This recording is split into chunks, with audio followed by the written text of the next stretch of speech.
ಪ್ರೀತಿಯುಳ್ಳ ದೇವಜನರೇ, ನಿಮ್ಮೆಲ್ಲರಿಗೂ ಯೇಸು ಕ್ರಿಸ್ತನ ಮಧುರವಾದ ನಾಮದಲ್ಲಿ ವಂದನೆಗಳು. ಶಾಲೋಮ್, ನಿಮಗೆ ಸಮಾಧಾನವಾಗಲಿ. ಈ ದಿನ ದೇವರ ವಾಕ್ಯದ ಜ್ಞಾನಕ್ಕಾಗಿರುವಂಥ ವಿಷಯ ನಮ್ಮ ದೌರ್ಬಲ್ಯದಲ್ಲಿ ದೇವರ ಶಕ್ತಿ. ಅದಕ್ಕೆ ಆಧಾರವಾಗಿ 2 ಕೊರಿಂಥ ಬರೆದ ಪತ್ರಿಕೆ 12ನೇ ಅಧ್ಯಾಯ 9ನೇ ವಚನ. ಅದಕ್ಕಾತನು, ನನ್ನ ಕೃಪೆ ನಿನಗೆ ಸಾಕು, ಬಲಹೀನತೆಯಲ್ಲೇ ಬಲವು ಪೂರ್ಣ ಸಾಧಕವಾಗುತ್ತದೆ. ಅನೇಕ ದೇವಜನರು ತಮ್ಮ ಬಲಹೀನತೆಗಳ ಕುರಿತಾಗಿ ಅವರು ಗುಣಗುಟ್ಟುತ್ತಾರೆ. ಆದರೆ ದೇವರು ತಮಗೆ ಅನುಗ್ರಹಿಸಿದ ಕೃಪಾ ವರಗಳ ಕುರಿತು ತೃಪ್ತಿ ಹೊಂದಿ ಕರ್ತನನ್ನು ಸ್ತುತಿಸುವುದಿಲ್ಲ. ಅಪೊಸ್ತಲನಾದ ಪೌಲನಿಗೆ ಶರೀರದಲ್ಲಿ ಒಂದು ಬಲಹೀನತೆ, ಒಂದು ಮುಳ್ಳಿತ್ತರೆ ಆ ಮುಳ್ಳನ್ನು ತೆಗೆಯುವಂತೆ ಆತನು ಕರ್ತನನ್ನು ಎಡಬಿಡದೆ ಬೇಡಿಕೊಳ್ಳುತ್ತಾ ಇದ್ದ. ಒಂದು ಸಾರಿ ಅವನ ಪ್ರಾರ್ಥನೆಗೆ ದೇವರು ಕೊಟ್ಟು, ನಾನು ನಿನ್ನನ್ನು ಸೌಖ್ಯ ಮಾಡುತ್ತೇನೆ, ಬಿಡುಗಡೆಗೊಳಿಸ್ತೇನೆ ಎಂಬುದಾಗಿ ಹೇಳದೆ ದೇವರು ಹೇಳಿದರು, ಪೌಲನೇ, ನನ್ನ ಕೃಪೆ ನಿನಗೆ ಸಾಕು, ಬಲಹೀನತೆಯಲ್ಲಿ ನನ್ನ ಬಲವು ಪೂರ್ಣ ಸಾಧಕವಾಗುತ್ತದೆ. ಯಾವಾಗ ದೇವರು ಈ ಮಾತನ್ನು ಹೇಳಿದರೋ ಅಂದಿನಿಂದ ಪೌಲನು ತನ್ನ ಬಲಹೀನತೆಯ ಸಮಯದಲ್ಲಿ ದೇವರ ಪ್ರಸನ್ನತೆಯು, ದೇವರ ಕೃಪೆಯು ಅತ್ಯಧಿಕವಾಗಿ ಅವನೊಂದಿಗೆ ಇದ್ದಿದ್ದರಿಂದ ತನ್ನ ಬಲಹೀನತೆಗಳ ಕುರಿತು ಸೋತು ಹೋಗಲಿಲ್ಲ.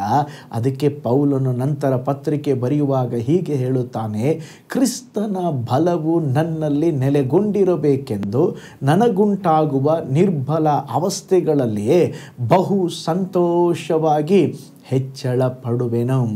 ನಮ್ಮ ಜೀವಿತದಲ್ಲಿ ನಮ್ಮ ದೌರ್ಬಲ್ಯಗಳಲ್ಲೇ ದೇವರ ಬಲವು ಪ್ರಕಟವಾಗುತ್ತದೆ.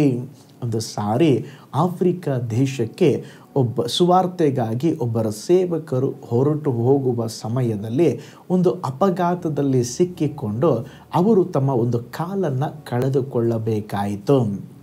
ಇದರಿಂದ ಬಂಧು ಬಾಂಧವರು, ಸ್ನೇಹಿತರು ಹೇಳಿದರು, ನೋಡಪ್ಪ, ಮುಂಚೆ 2 ಕಾಲಿತ್ತು, ಚೆನ್ನಾಗಿ ಸೇವೆ ಮಾಡಬೇಕಾಗಿತ್ತು, ಈಗ ಕಾಲಿಲ್ಲ, ಆದುದರಿಂದ ಮಿಷನರಿ ಸೇವೆಗೆ ನೀವು ಹೋಗಬೇಡ್ರಿ ಎಂಬುದಾಗಿ ನಿರಾಶೆ ಪಡಿಸಿದರು. ಆದರೂ ಇವರು ಕಾಲುಗಳಿಗೆ ಒಂದು ಮರದ ಕಾಲನ್ನು ಜೋಡಿಸಿಕೊಂಡು ಮಿಷನರಿಯಾಗಿ ಆಫ್ರಿಕಾ ದೇಶಕ್ಕೆ ಸೇವೆಗಾಗಿ ಹೊರಟು ಹೋದರು. ಅಲ್ಲಿ ಭಯಂಕರವಾದ ಕಾಡು ಜನರೇ. ಒಂದು ಸಾರಿ ಆ ಕಾಡಿನ ಜನರಿಗೆ ಸುವಾರ್ತೆ ಸಾರಲಿಕ್ಕೆ ಹೋದಾಗ ಆ ಕಾಡು ಜನರು ಹಿಡಿದು ಅವರ ಗುಂಪಿನ ನಾಯಕರ ಬಳಿಯಲ್ಲಿ ಕರೆದುಕೊಂಡು ಹೋದರು. ನೋಡ್ರಿ, ಅವರ ಒಂದು ಸಂಪ್ರದಾಯ ಏನಂದರೆ, ಆ ಥರ ಯಾರಾದರೂ ಕಾಡಲ್ಲಿ ಬೇರೆ ಹೊರಗಿನ ಮನುಷ್ಯರು ಸಿಕ್ಕರೆ ಅವರ ದೇವತೆಗಳಿಗೆ ಅವರು ಸ್ತೋತ್ರ ಪೂಜೆ ಸಲ್ಲಿಸಿ ಅವರನ್ನು ಕೊಂದು ಹಾಕಿ ಅವರ ಶರೀರವನ್ನು ಇವರು ತಿಂದಾಕ್ಬಿಡ್ತಾ ಇದ್ರು. ಅಂಥ ಕಠಿಣವಾದ ನರಭಕ್ಷಕರಾದಂಥ ಜನರು. ಈಗ ಹಳ್ಳಿ ಮುಖಂಡ ಇದ್ದಾನೆ, ಜನರಿದ್ದಾರೆ, ಇವರ ಕಾಲನ್ನು ಕತ್ತರಿಸಬೇಕು, ದೊಡ್ಡ ಒಂದು ಕತ್ತಿಯನ್ನು ತೆಗೆದುಕೊಂಡು ಇವರ ಕಾಲ ಮೇಲೆ ಹೊಡಿತಾರೆ.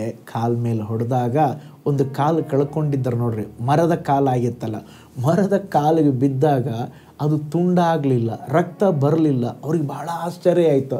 ಯಾಕಂದರೆ ಕಾಡು ಜನರು ಅಂಥದ್ದನ್ನು ಅವರು ಇದುವರೆಗೂ ನೋಡಿದ್ದೇ ಇಲ್ಲ. ಈಗ ಕಾಡಿನ ಜನರಿಗೆ ಭಯ ಆಯಿತು, ಇವನ ಬಹಳ ಅದೃಶ್ಯನಾದ ಮನುಷ್ಯನ, ಇವರಲ್ಲಿ ಏನೋ ಒಂದು ಸೂಪರ್ ನ್ಯಾಚುರಲ್ ಸಂಗತಿ ಇದೆ, ದೇವರೇ ಒಂದು ಅವತಾರವಾಗಿ ಇವರನ್ನು ನಮ್ಮ ಬಳಿಗೆ ಕಳಿಸಿದ್ದಾರೆಂಬುದಾಗಿ ಎಲ್ಲರೂ ಭಯದಿಂದ ನಡುಗಿದರು. ಆಗ ಅವರು ಕೇಳಿದರು, ಎಲ್ಲಿಂದ ಬಂದಿದೆಯಾ, ಯಾಕೆ ಬಂದಿದೆಯಾ ಅಂತ ಕೇಳಿದಾಗ ಆ ಸೇವಕರು ಪ್ರಸಂಗವನ್ನು ಮಾಡಿದರು, ಸುವಾರ್ತೆಯನ್ನು ಹಂಚಿಕೊಂಡರು. ಅಲ್ಲಿದ್ದಂಥ ಆ ಕಾಡು ಜನರು ರಕ್ಷಿಸಲ್ಪಟ್ಟರು. ಪ್ರೀತಿಯುಳ್ಳ ದೇವಜನರೇ, ನಿಮ್ಮ ಬಲಹೀನತೆಯ ಮಧ್ಯದಲ್ಲಿ ಕರ್ತನ ಕೃಪೆಯು ನಿಮ್ಮನ್ನು ಆವರಿಸಿಕೊಳ್ಳುತ್ತದೆ ಎಂಬುದಾಗಿ ನೀವು ಮರೆಯಬೇಡ್ರಿ. ನೋಡ್ರಿ, ಅವರ ದೌರ್ಬಲ್ಯದಲ್ಲಿ ದೇವರ ಶಕ್ತಿ ಪ್ರಕಟವಾಯಿತು. ಸ್ತೋತ್ರ, ನಿಮ್ಮ ಬಲಹೀನತೆಯ ಮಧ್ಯದಲ್ಲಿ ಸಹ ದೇವರು ಆ ಬಲಹೀನತೆಯನ್ನು ತೆಗೆದುಕೊಂಡು ಅನೇಕ ಜನರಿಗೆ ದೇವರು ನಿಮ್ಮನ್ನು ಆಶೀರ್ವಾದವಾಗಿ ಮಾರ್ಪಡಿಸ್ತಾರೆ. ಅಯ್ಯೋ ಯಾಕೆ ನನಗೆ ಈ ಬಲಹೀನತೆ, ಅಯ್ಯೋ ಯಾಕೆ ನನಗೆ ಹಿಂಗಾಯ್ತು ಅಂತ ಈ ಕೊರಗಬೇಡ್ರಿ.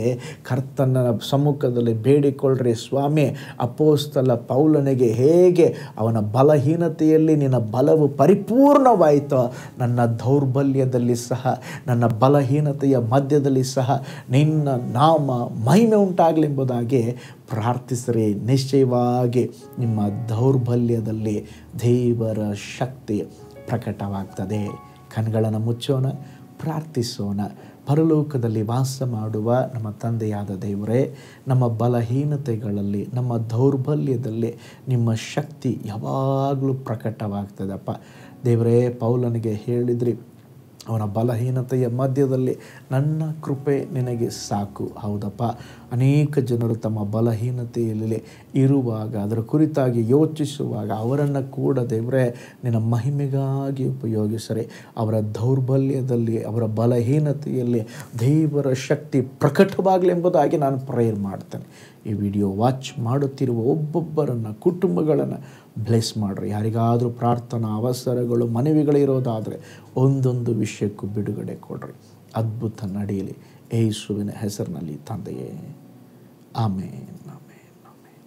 Price the Lord. ಹಾಗಾದರೆ ನಿಮ್ಮ ದೌರ್ಬಲ್ಯದಲ್ಲಿ ದೇವರ ಶಕ್ತಿ ಖಂಡಿತವಾಗಿ ಪ್ರಕಟವಾಗ್ತದೆ. ನಿಮ್ಮ ಬಲಹೀನತೆಗಳನ್ನು ನೆನೆಸಿ ಕೊರಗಬೇಡ್ರಿ. ನಿಮ್ಮ ಬಲಹೀನತೆಗಳನ್ನು ನೆನೆಸಿ ದೇವರಿಗೆ ಸ್ತೋತ್ರ ಹೇಳಿ ಮುನ್ನುಗ್ಗರಿ. ನಿಶ್ಚಯವಾಗಿ ಅಸಾಧಾರಣವಾದ ಸಂಗತಿಗಳನ್ನು ಕರ್ತನು ನಿಮ್ಮ ಬಾಳಿನಲ್ಲಿ ಮಾಡುವರು. ಕರ್ತನು ನಿಮ್ಮನ್ನು, ನಿಮ್ಮ ಕುಟುಂಬವನ್ನು ಬ್ಲೆಸ್ ಮಾಡಲಿ. ನಾಳೆ ಮಗದೊಂದು ದೈನಂದಿನ ಧ್ಯಾನದಲ್ಲಿ ನಾನು ನಿಮ್ಮನ್ನು ಸಂಧಿಸ್ತೇನೆ. ನಾನು ನಿಮ್ಮ ಪ್ರೀತಿಯ ಸೇವಕ pastor Paul Joy. God bless you all.